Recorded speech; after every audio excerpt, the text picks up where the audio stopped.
time for another homeschool video. I actually started this quite a while ago. Hi. But haven't had time to finish it. So today I'm finishing it and it's going up. We start school next Monday. The first week's gonna be pretty relaxed with some field trips and fun stuff. But yeah, so basically I'm just gonna be going over what I'm planning on doing this year. There are a few things that I forgot to add. We're gonna do some journaling and what else did I forget? We're doing a co-op this year on Wednesdays.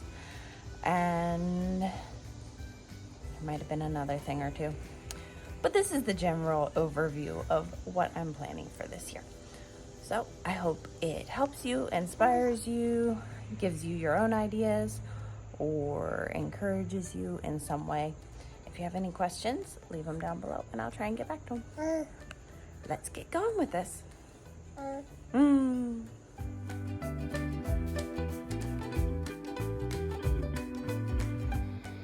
All right, got my coffee and we are ready to go. So let's just jump right into this. This is my planner book for this year. It's just a regular planner. I picked it up at Walmart. I saw it and I thought, oh, that's such a pretty journal. And then I realized it was a planner. And when I flipped it open and started looking at it, I realized, you know, this would actually work really well for my school planner. So this is the calendar page. And I just went through and highlighted all of the holidays and or birthdays. Or any time that I was pretty sure we weren't going to be doing school. And then I underlined days where I figured we would do school in pencil, just to get a rough idea of how many days, when we need to start, when we'll finish, all that stuff.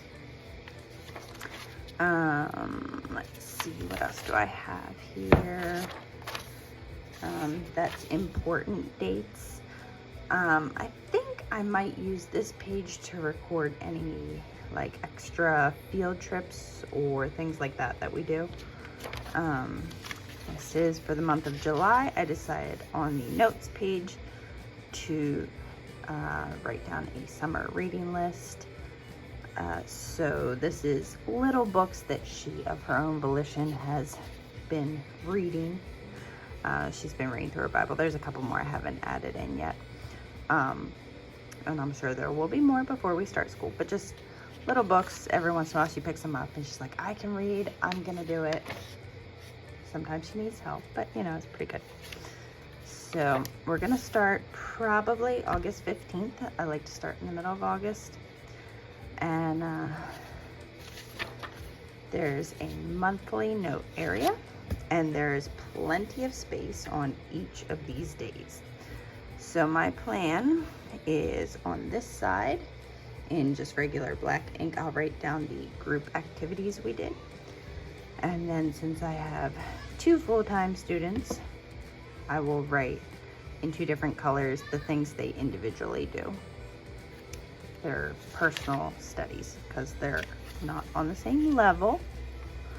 So their math and whatnot will be different. And then there is space if we do anything on the weekend. So that's basically that. At the back, it has an area for notes.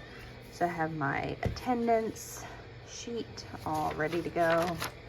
And then family book list, our read aloud section. So right now we're reading Treasure Island. It's almost finished. So here I have a rough outline of subjects. So things that Gwenny will be studying, shared subjects, and then things for Finn to do, things for Warren to do. Any little stuff I come up with Willie when that's more like towards the end of the year, you know, like if he's stacking blocks or, you know, hand stuff.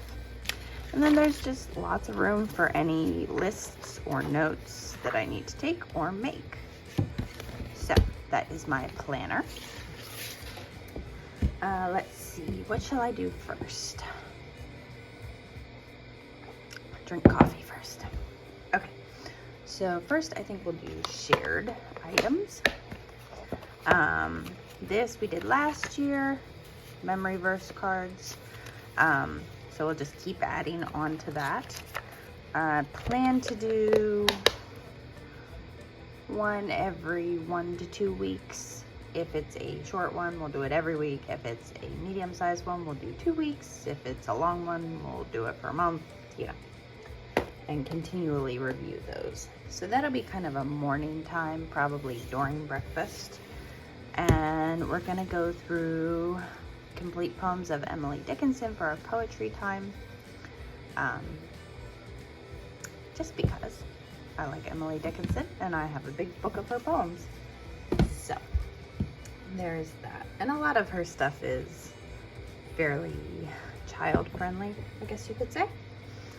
Another family item is history. So we did the Mystery of History Volume 1 last year, which goes from creation up through Christ.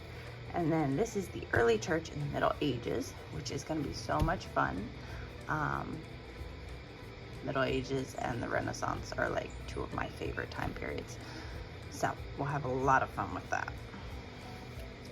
Let's see, we have our Book of Centuries, of course.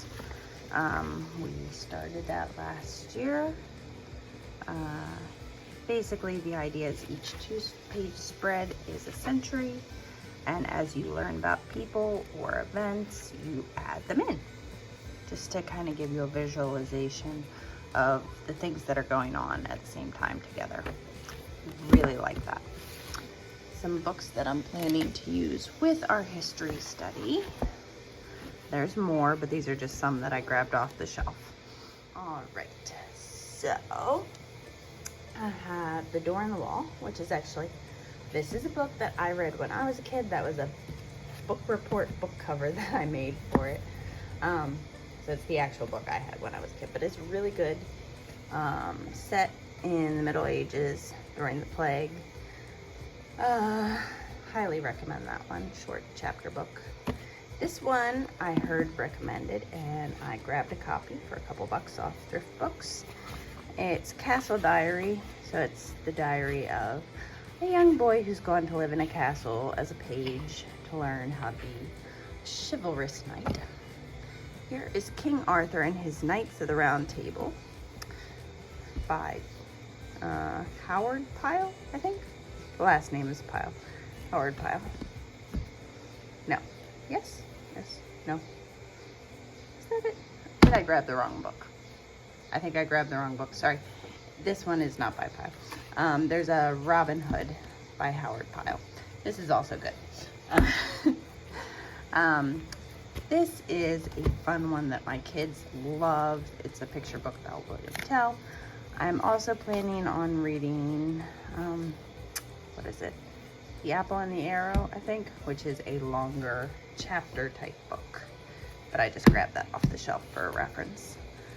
And these two, let me scoot down so you can see, are really fun. So there's Castle and Cathedral. This guy, David Macaulay, has a whole bunch of books like this about the construction of large building type things. So there's one called Pyramid, there's Castle, Cathedral, there's modern ones as well. There's Mill, which is really good.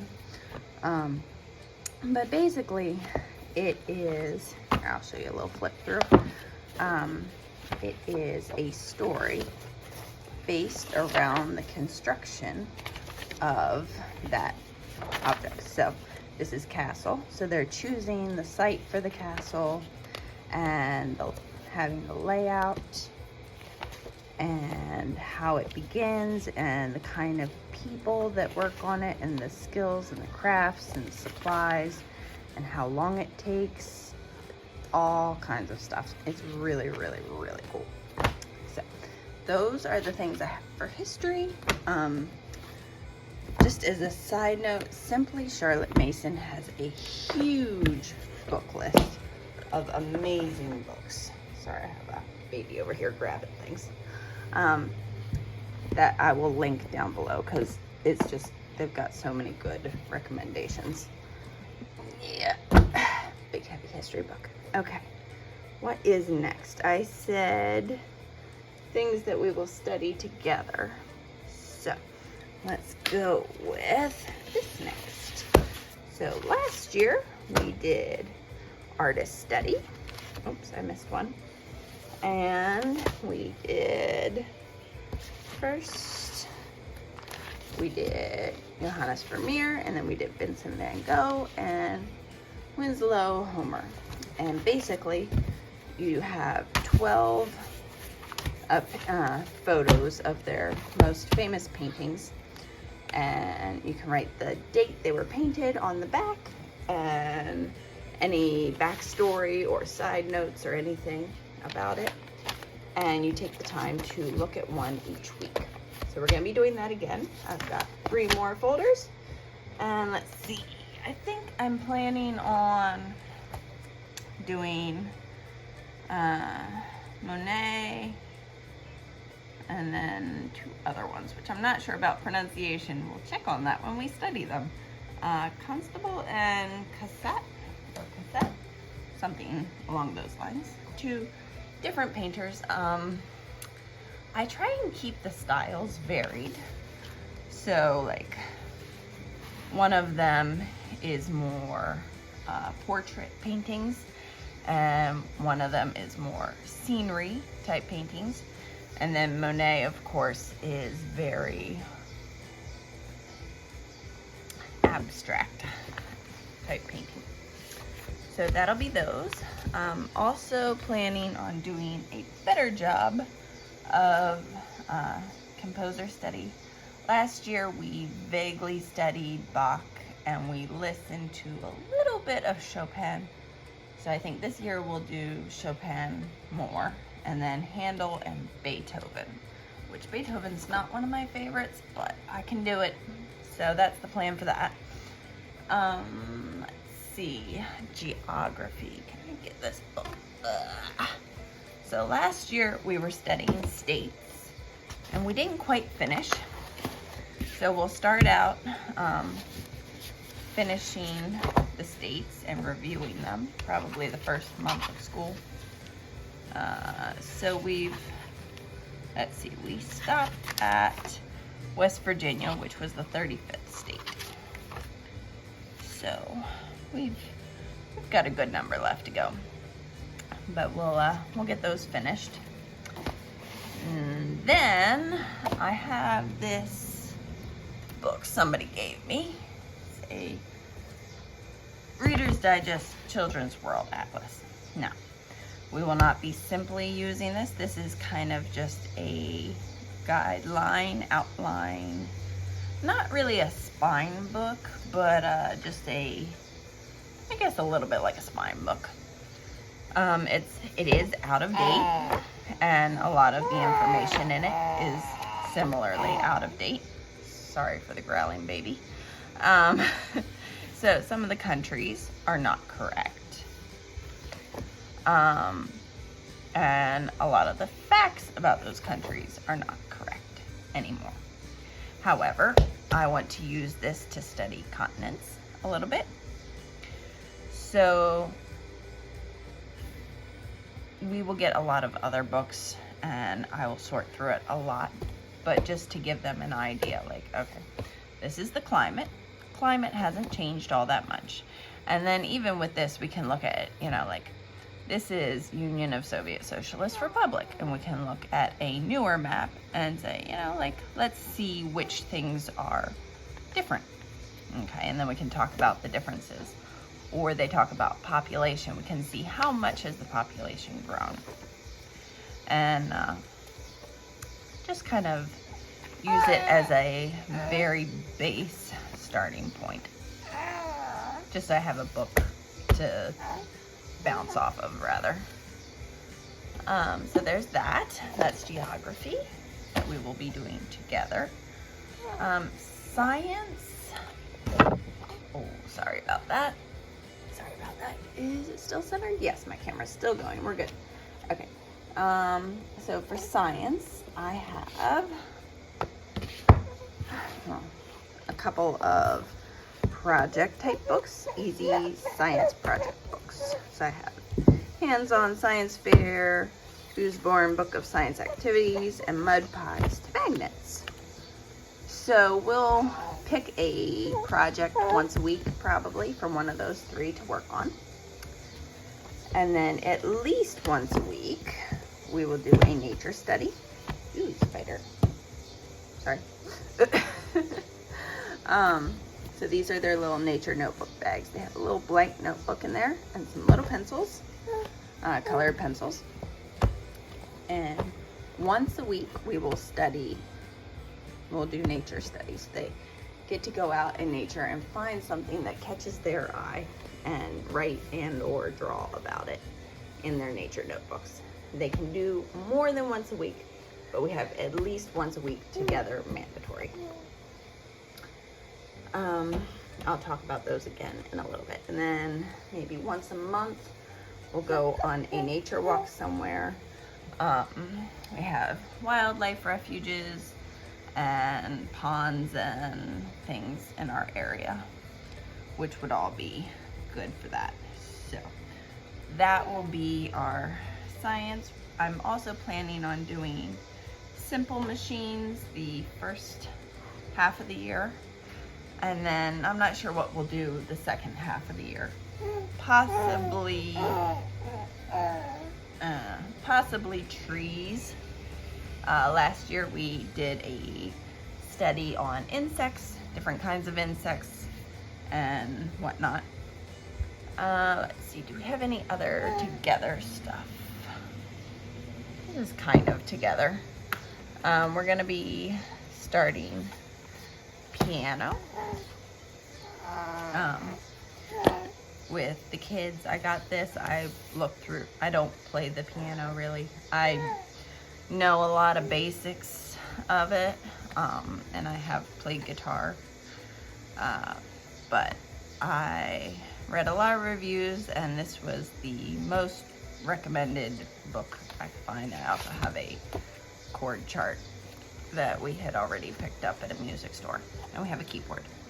So the 2 oldest will be doing that. Probably the next one as well, because he doesn't like to not do things they're doing. Let's see, what's next? Reading. So this is where we start breaking up into grade level groups. My daughter did this book last year. Let me make sure you can see that.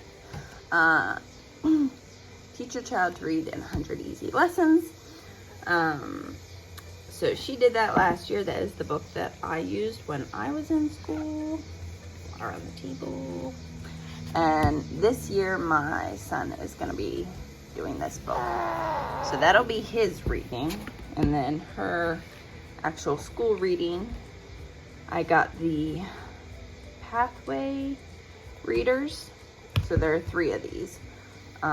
First Steps, and then I forget what the other 2 are called. Anyway, I had picked up these workbooks actually at a homeschool sale for like 25 cents a piece, and I was already planning to get the books, so I grabbed them. But you don't really have to have it, obviously.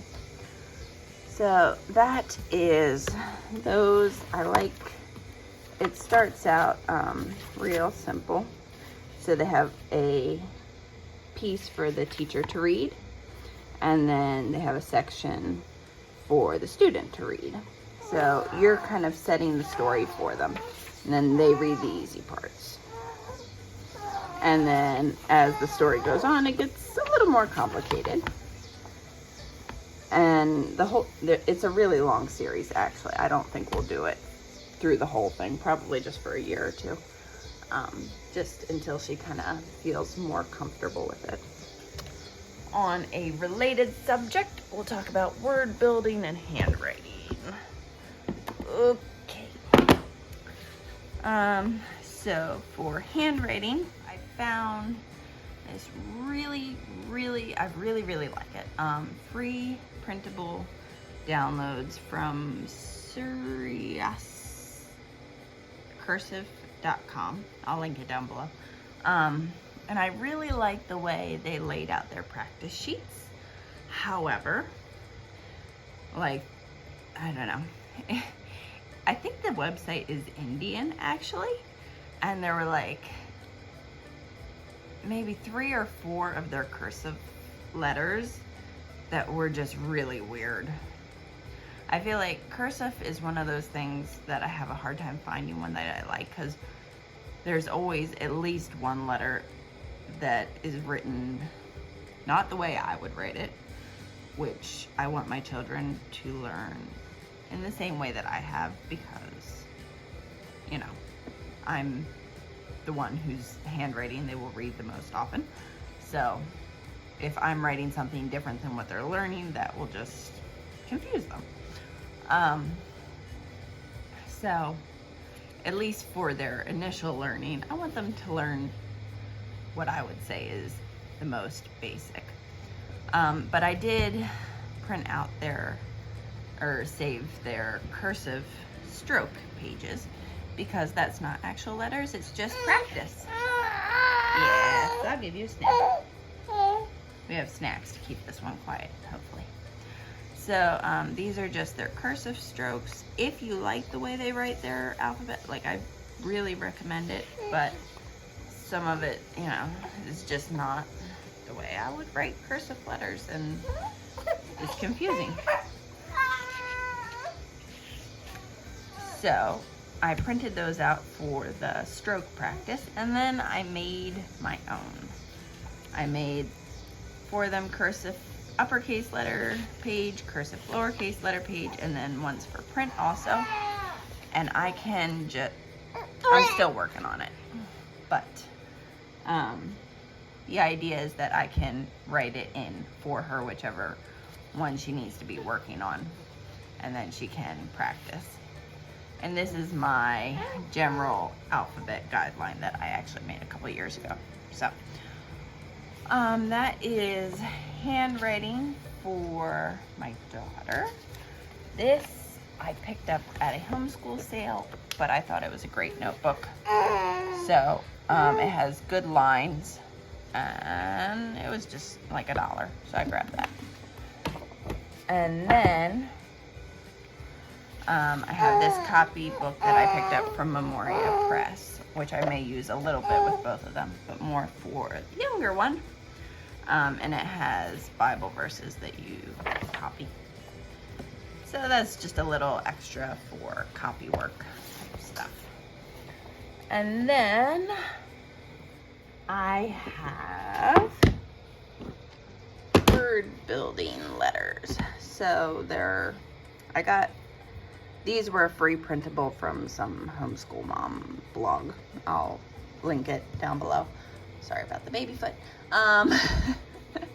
Anyway, she said, I use my embroidery boxes from back when I used to do cross stitch. Bleh. And I thought, you know what? I have embroidery boxes. That sounds perfect.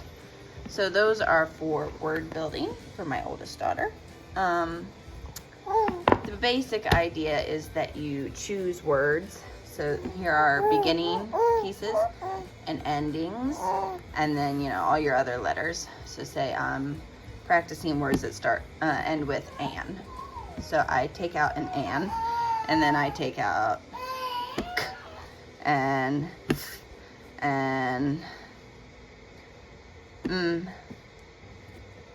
and I put those out, and I ask her to make words and then read them. And they can be more complicated, less complicated, you know, things that she can do by herself or together. All right, now we are on to math. So last year, you can watch my other video about what we did last year if you want to hear more about it, but I took the approach of math is pretty simple for early grades, and I'm not buying anything for it, really. We'll just do addition and subtraction and counting and whatnot. And I got to the end of the year, and she had done a lot and done well, but I felt like there were things that we just kind of missed out on. So I decided to do Simply Good and Beautiful Math. You can print it, you can download and print it for free. Or you can buy it very, very reasonably. I decided to print it. I did the math. I got binders. I got cardstock. I have a big printer for printing lots of stuff.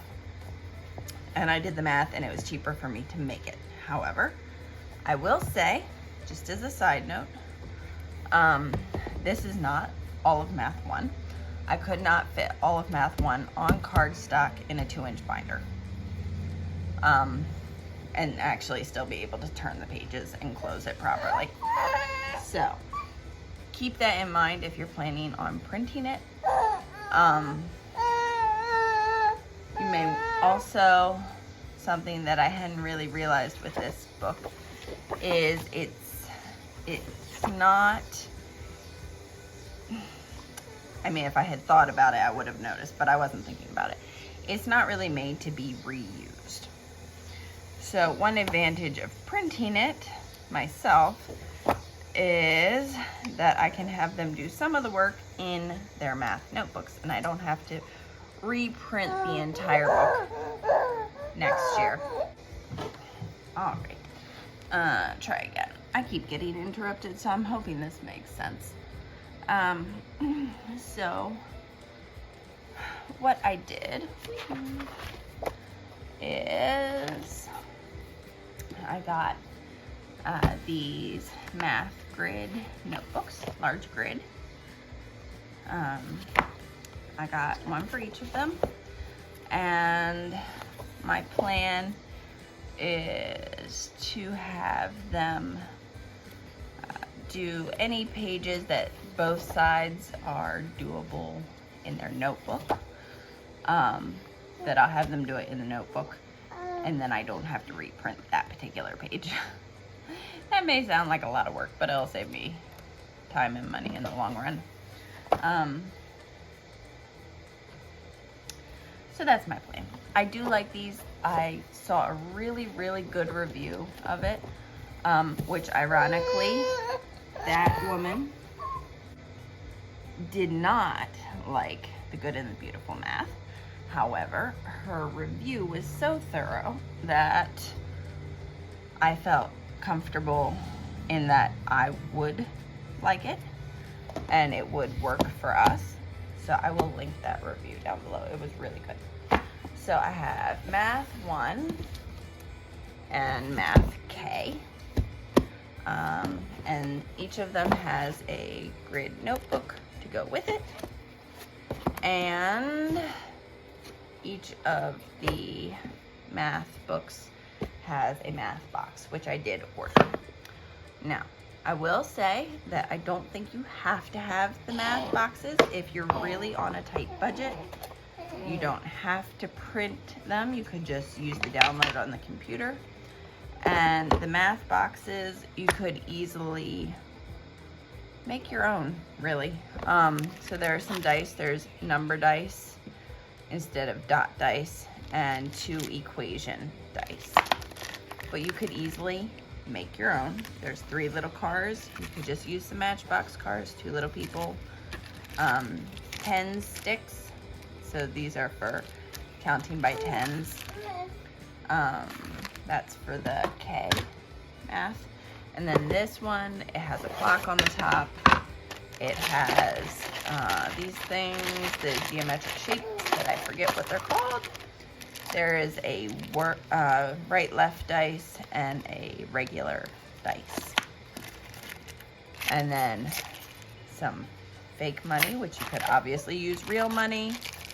Little boats. You could make some little boats out of just cardboard.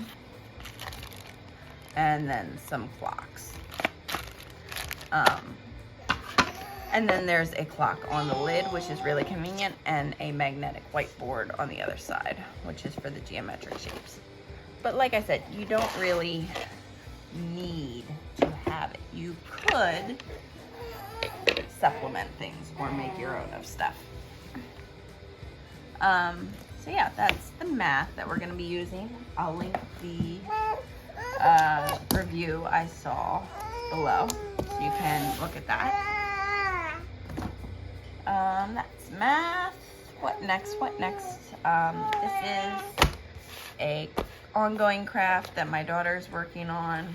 It is a quilt. She's learning how to, she can hand sew. She's learning how to use my sewing machine. So she has a bunch of pieces, and we're still working on that through the summer. This is the pattern we made. She chose all the colors. So there's that for her. That's a personal project. I am gonna have my second one do a similar thing at some point this year. This is something we did last year. It's learning to draw things based on shapes. Very simple art lessons, I guess you could call them. We'll probably continue and expand on that this year until those books are full, and then we might, I don't know, we'll see where we go from there. Also, I'm going to have a you could call it a busy basket. It's not just busyness, and obviously I don't have everything in here ready to go just yet.